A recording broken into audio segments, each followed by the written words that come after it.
welcome to Thriving, where we're dedicated to giving you the best information to not just live your life, but to thrive at it. I'm Dr. Danielle Joubert from Strive Rehabilitation Services, and I'm here today to introduce my guest, Ashley Sousa, nurse, sleeping consultant, and lactation consultant at Mother's Haven.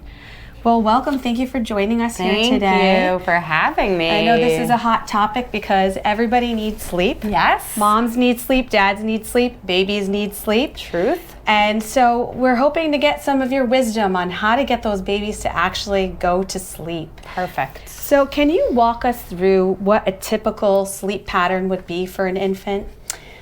I think the biggest thing that's the learning curve for most of us, myself included as a first-time mom, is how irregular infant sleep patterns are. And just learning the best ways to kind of work with them and how to kind of plan your day based on more of a routine than a schedule. Not a schedule person, but I think it's really great when you can kind of sync in with your baby's routine, if you will. And get a nice pattern going for them. Good flow for mom and baby. Exactly. And what are some of the most common sleep challenges that new moms face with the infants? I think one of the biggest things is maybe not understanding, the different sleep cycles. So infants, before they reach that 4-month, 5-month mark, really only have 2 sleep cycles. It's quiet sleep and active sleep. And quiet sleep is, when your baby's in a very deep sleep. Active sleep, baby could be, slightly awake, crying out, but they still may actually be sleeping. So I think a lot of people, if you don't understand that, you may intervene when you might not need to. Other sleep challenges. I think not understanding wake windows can be really hard. So can you explain what a wake window is? Yeah, so a wake window is basically the time between your baby wakes up from their last nap and then before they go down for their next nap. Okay.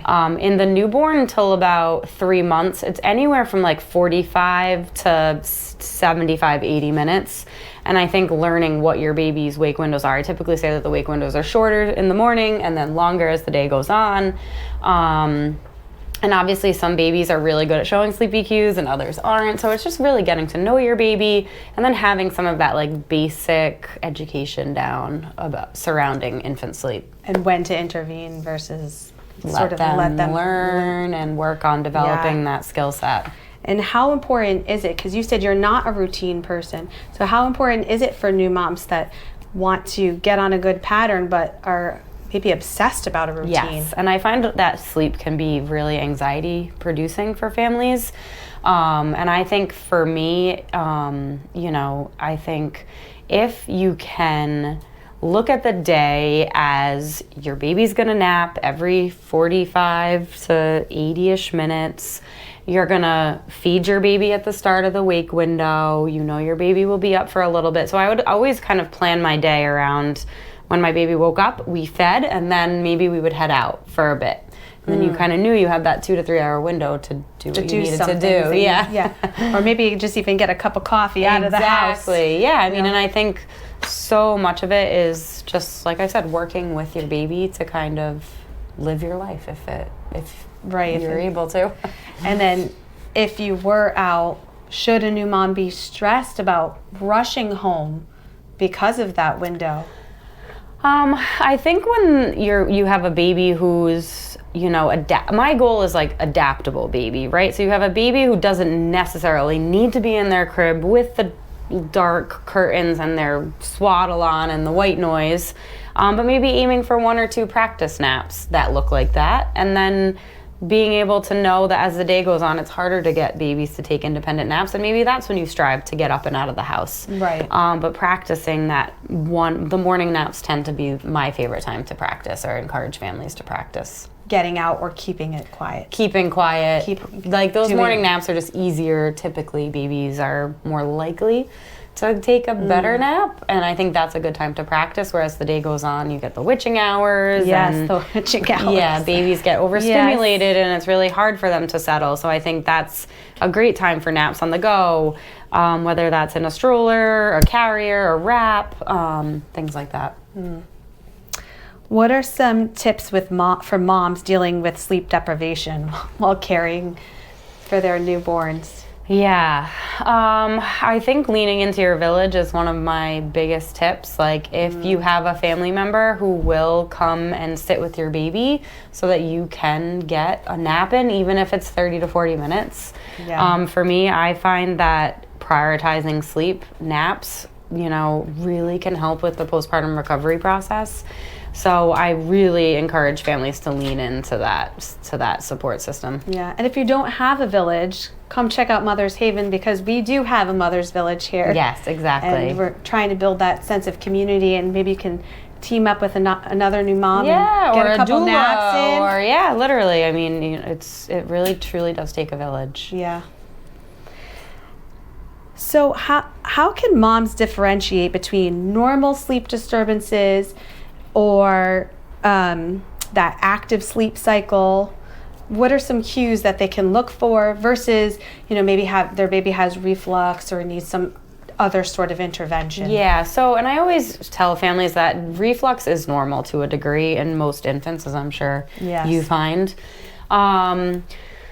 When it comes to quiet and active sleep, I always say watch your baby. I think we're really quick to respond, and 9 times out of 10 I find that babies are able to soothe themselves, connect those sleep cycles, especially if you can give them 5 to 10 minutes and if they're not fussing, right? So watch your baby. That's one of the biggest things I always tell families. And when they're really young, you can do that from the crib side. So or bassinet side, and if you are highly anxious, I always say, go into the room and watch what your baby's doing from crib or bassinet side.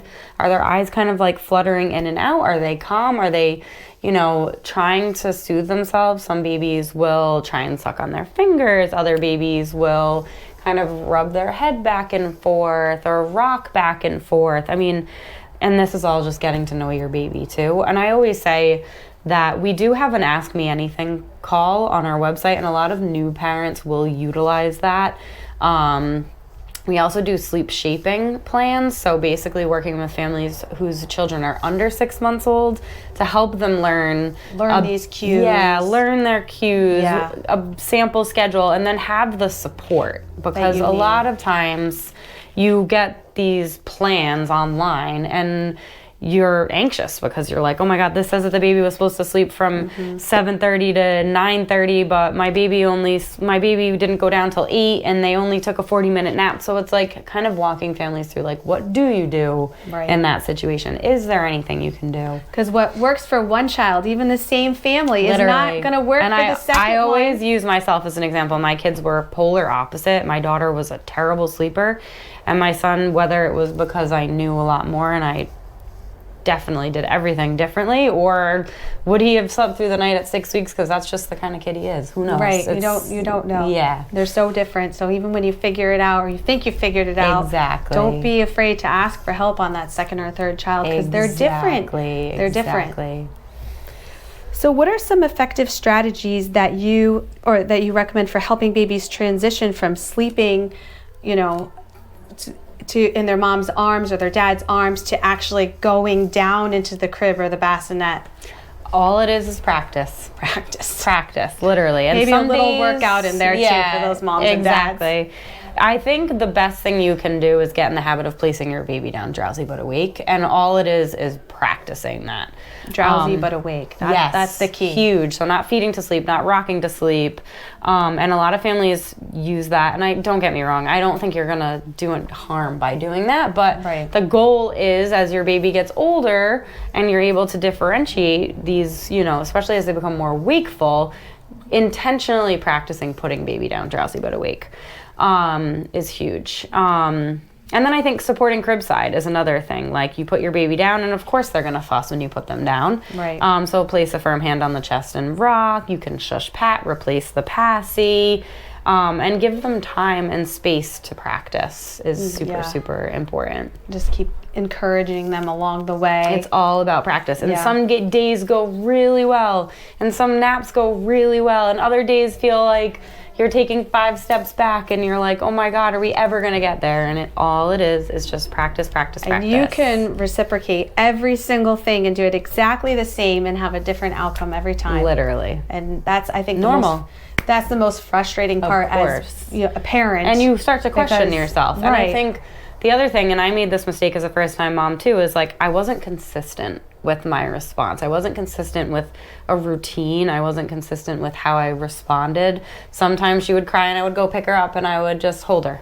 Sometimes I would set a timer. Sometimes, I was just, every response was different. And I think babies, they do really well when everything is, kind of reciprocated from beginning to end, day over day, and that's where practice, and for mom and for baby. So maybe just saying, okay, if he or she cries, I'm gonna place a firm hand. Yep. And then be on the same team as your partner. Exactly. This is what we're gonna do if the baby cries. Exactly. Going forward, or whatever it may be. Exactly. Yeah. Yeah. How does feeding, whether either breastfeeding or formula feeding, how does it impact the infant's sleep? Yeah, that is really like my niche, is that intrinsic holistic relationship between feeding and sleep, because I found as a lactation consultant for many years that families would come in with sleep troubles and it was affecting feeding, or feeding troubles that was affecting sleep. 9 times out of 10, it was sleep troubles that was affecting feeding, right? So families who co-slept, whose babies fed all night, but then they wouldn't feed all day, so they were like reverse cycling. Or families who, perhaps their baby wasn't taking in enough volume during the day, so they were waking at night, like little things like that. So for me, it's all about, what is your goal, right? Like some families come to me and they're like, we don't want to stop co-sleeping, but we just want to get a longer stretch of sleep. Other families come to me and they're like, we don't want to co-sleep anymore and we don't want to feed our baby all night. We want our baby to feed during the day and sleep at night. So my goal is like to help families, to meet families where they're at, and then to help them achieve the goal, whatever it may be. Yeah, and everybody goals. Is so different. Every family is so different. Every baby is so different. Every dynamic is different. I think it varies so drastically that my goal is to just assess the whole picture and then figure out like, what's your goal? How do we reach it? And implementing the plan and then being that support person. Yeah, that's great. And let's talk about the baby's environment for sleep. Because we all have heard of the blackout curtains and maybe sound machines. And what do you recommend for the optimal environment? My optimal sleep environment is 68 to 72 degrees. 68 to 72, okay. Yeah, very specific. Yeah. And then how many layers? Let's talk about that too. So one additional layer than you're wearing. So for example, if you're going to bed in a t-shirt and pants, your baby should be in a long sleeve and pants, or a sleepy jumper or whatever. With a swaddle. I do believe in swaddling until your baby shows signs of rolling. There's so many different swaddles out there now that can be a little bit overwhelming. But I do recommend a white noise machine, swaddling. I never did blackout curtains for my kids, but some families swear by that. What else? I always say keep your baby's sleep space away from like air conditioning and heating vents, and away from windows and curtains. And you might have to move the crib, and you might have to move the bassinet. Exactly. That's okay. Yep, exactly. Yep. I'm trying to think of what other like optimal sleep things. Nothing in the crib other than a fitted sheet until a year or so old, at which point minimal things in the crib.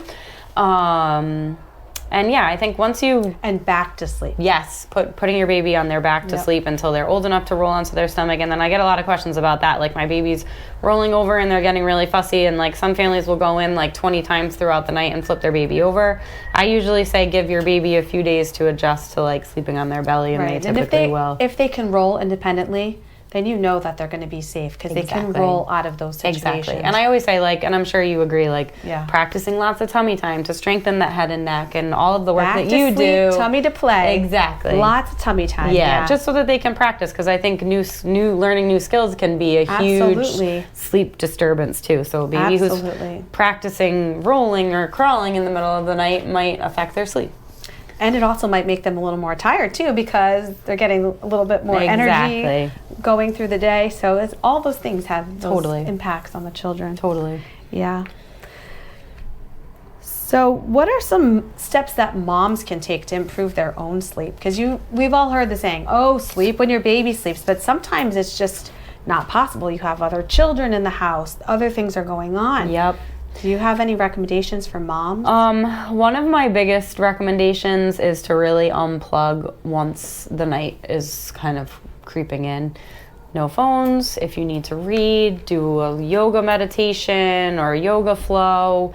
The Calm supplement, which is like a magnesium supplement, like changed my postpartum experience the second time around. Okay. That's something that I think is a really great way to like naturally help relax and calm. It's a supplement? Yeah, I drink like the Calm supplement. I just put it into like my little nighttime sleepy drink that now is like, of course, one of my many sleep routines. But I think really just prioritizing your own mental health. Yeah. And knowing that sleep is a skill set, and you're going to go through periods of time where you feel really confident with sleep, and then other times where it can be an anxiety producing topic, and it can cause a lot of anxiety, which can affect sleep. Right. So maybe try to avoid that doom scroll at night. The doom scroll. I think like take a tub, like prioritize your mental health. Yeah, basically. and it's so easy for parents to, you put your kids to bed and you want to just do something for you. Oh my God. But optimizing that time, like, okay, I need to go to sleep now because I have to get up early. Like if like I always tell families in here, like, don't try and wake up and do everything together. Don't wake up and do the diaper changes and feeds together. Like divide and conquer with a team. Like, so for example, my husband is a morning person and was the later person. So I would always stay up a little later, and then he would always take the baby from like 6 to 9 a.m. and that would be like my most solid stretch of sleep. So like on the weekends when he was home, it was like, all right, I would feed the baby at 6 and he would take them out of the room and I would get that like really good chunk of quiet sleep. Yeah. Which for me was a game changer. Yeah. That little bit of sleep can help moms and dads through. Exactly. And like I said, I think a 40-minute power nap is like, it can do wonders for your mental health. Yeah. How do you approach the sleep training for infants, and what age do you recommend parents start trying it and really adapting that? Yeah. And I hate to use the word sleep training because it feels so rigid and like, I don't know, not natural, I guess. But for me, it's really establishing these routines, these like pre-nap and bedtime routines are huge. Like, and if it means like doing the same thing, and it can be as simple as literally going into your baby's room, turning on the white noise, swaddling them, and singing a song and placing them down. Like, it could be as simple as that. And that would be your routine. That would be your routine.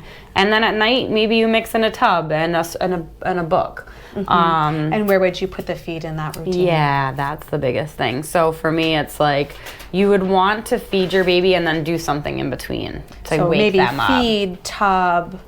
Yeah, or even like tub, feed, and then you get them in their PJs and in their swaddle, and then you read to them. Okay. Something that just breaks it up. Or you feed them and then you brush, they're in their PJs and they're ready to go on their swaddle, and you feed them and they look kind of sleepy and maybe you brush their teeth. Obviously an older baby. Yes, yep.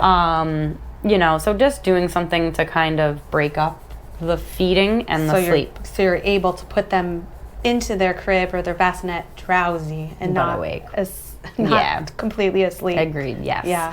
And I think I don't feel comfortable with like sleep training until about 6 months, but I work with families sleep shaping 0 to 6 months. So that's a huge piece of what we do here is like help. And some families will reach out to me when their babies are 4 or 6 weeks old because they know they're going back to work at 8 weeks. Right. And that is the reality. It is. It is a reality. You have to figure it out because you need to sleep and you need to function. Yeah, and I have a lot of families who are self-employed or they don't get that time off or their significant other's going back to work within 1 to 2 weeks and they have other kids to care for, whatever the situation is. And again, the technique we use is we do an intense questionnaire upon working together with families, and we ask a lot of questions in that questionnaire and to find like what is your goal, like where are you at? Are you a co-sleeping family and you don't want to officially sleep train, but you just want a longer sleep stretch, like that questionnaire will help me figure out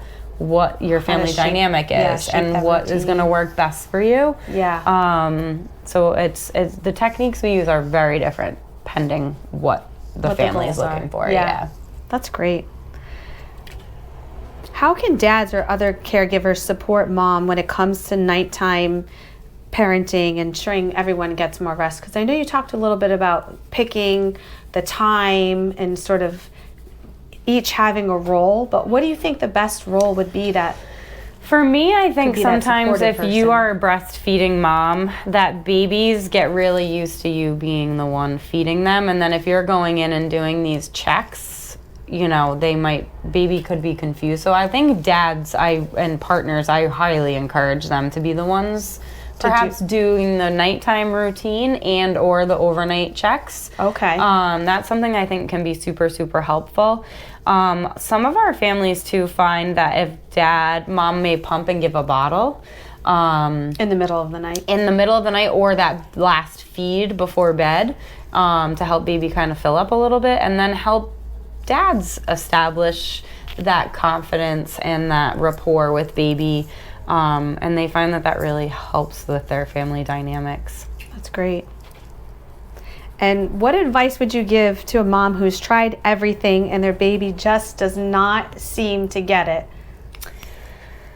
I think a lot of the times in those situations, it's like, what are your sleep crutches? Like, do you have a baby who's like fed to sleep and you're providing a lot of support to get them to sleep? Because then what happens is, imagine you fall asleep in one place and then you wake up and you're somewhere else. You know, that can be really confusing for babies. And don't get me wrong, I think some kids just fall, like some kids are like, oh my God, we had to do nothing. This baby's just a great sleeper. Whereas other families have to intervene quite a bit more and practice a lot more. Yeah. And those are the families that typically are the ones that we're working with, the more complex cases, obviously.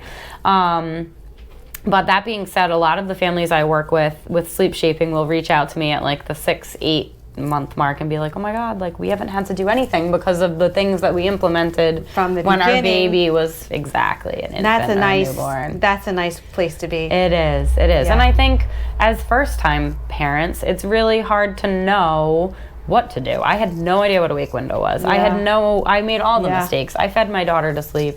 If she woke up in the middle of the night, I fed her as many times as she woke up. Like I just didn't know. And that's okay. It is, of course. And if that works for you, like, but my husband and I are like the kind of people that are like, we need to get good sleep in order to be like two functioning adults. Right. And we were like at each other's throats and he was tired and I was tired and he was working and I was working and it just wasn't good for us. It wasn't healthy. It was time for a change. It was. And we didn't do it until 18 months. Okay. And that was brutal. That's a little bit harder of an age. The older they get, the harder it is. And I think that changed our approach the second time around. And we were able to do things much differently. And we took that wisdom that you had.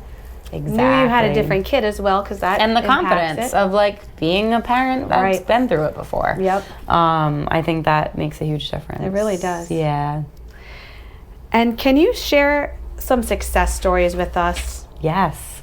One of my favorite stories, we had a family who mom came through mom's group here. She was very holistic, that delivered at home, you know, very non-interventional when it came time to really anything.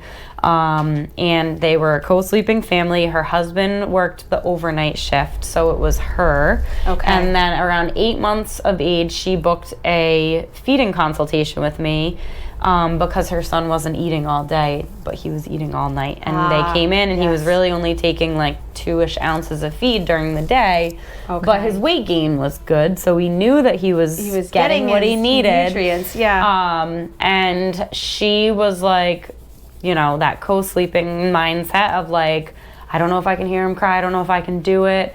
I was like, let's do this for 2 weeks and we'll see where we're at on the other side.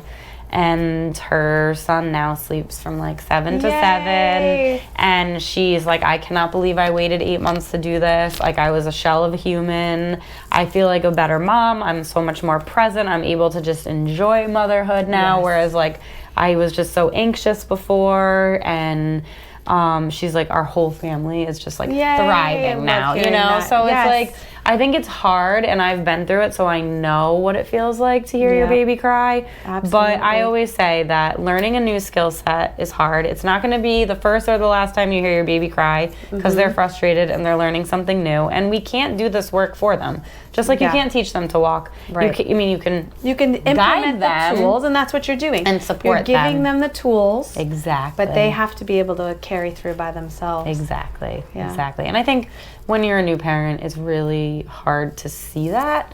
And then as you go through the process and you see your baby achieve these milestones and you see your baby fall asleep Yes. independently, You and have that you know one they good can night. do it. Exactly. It gives you that motivation that this is working. I'm going to continue doing Exactly. this. And just hearing that from her, like, to go from a family who co-slept to a family who prioritized sleep, and watching her kind of go through that, and how much she realized that this was the healthiest, best thing for their everyone. family. And, you Yeah. know, I think there's so much out there, and, you know, it's not for everybody. It's No. not. And I'm not the kind of person to pretend that it is. And, you know, you'll hear people say, oh my gosh, well, it can be damaging, and it can be this, that, or the other thing. And why would you ever want to hear your baby cry? And it's not natural for babies to sleep independently. You know, you hear all of that. And the research really shows that there is no harm in prioritizing sleep. So you need it to survive. you do. Yeah, everybody does. You need it to thrive. Yes, too. you do need it to thrive. And they can also look into different other holistic options, like craniosacral Yes. facial therapy is a great adjunct to Yes. the routines to really help calm the baby's nervous system, release that tension. So, well, thank you so much for joining us today on Thriving. And don't forget to subscribe to our channel at Strive Rehab Services for all of our exercise tips. And we hope to see you out there living your best life.